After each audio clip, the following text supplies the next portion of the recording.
Bang video, I've been getting an increased amount of messages from Muslims. And no, they are not death threats or any kind of aggressive or insulting messages this time. Instead, they are trying to bring to my attention that the Big Bang Theory, as it is explained and accepted by scientists today, was revealed in their holy book, the Quran, 1400 years ago before the theory even existed. And they argue this by bringing certain verses in the Quran which, interpreted correctly, they say, clearly describe the Big Bang cosmological model. I will insert them in the sidebar. Also, if you do a search on YouTube by the terms Quran and Big Bang, you will see what I mean. It's all over the place. Now, I'm not gonna argue and dissect them simply because, well, one, my arguments would just basically say, yo, look, them verses have nothing to do with the Big Bang.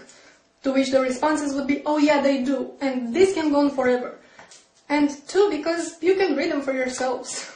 I mean, the claim that these verses have any scientific merit to them is as ridiculous as putting a miniskirt on a sumo wrestler and calling it a ballerina.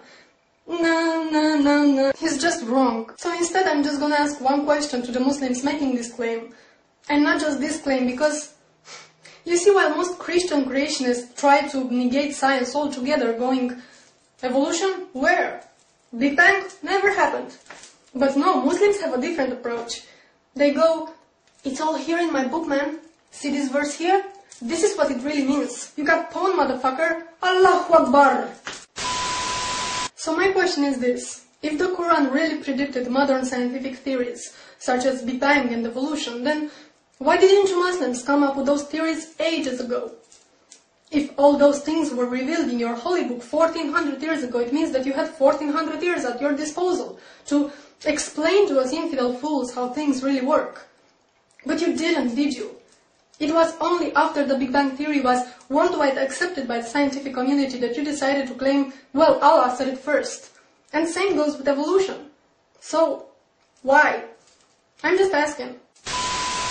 You know, there's something really bugging me, and it always annoys me on some level, but it just seems to annoy me more and more is how religious sensitive we are. And especially when it comes to Islam. I'm sure you remember when Western Standard magazine published those cartoons, those Muhammad cartoons, that all hell went loose. And the publisher of the magazine was interrogated by the Canadian Human Rights Committee because he disrespected this holy religion that doesn't even know the meaning of human rights. It's sadly ironic.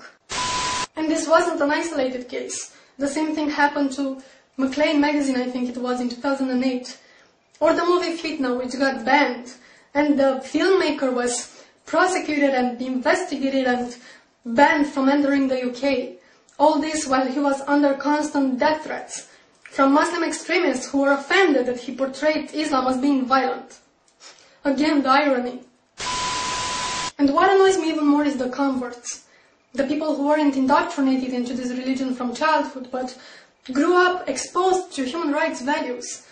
For now to convert to Islam and come preach how wonderful and sciencey and peaceful it is. The religion of peace that punishes apostasy with death.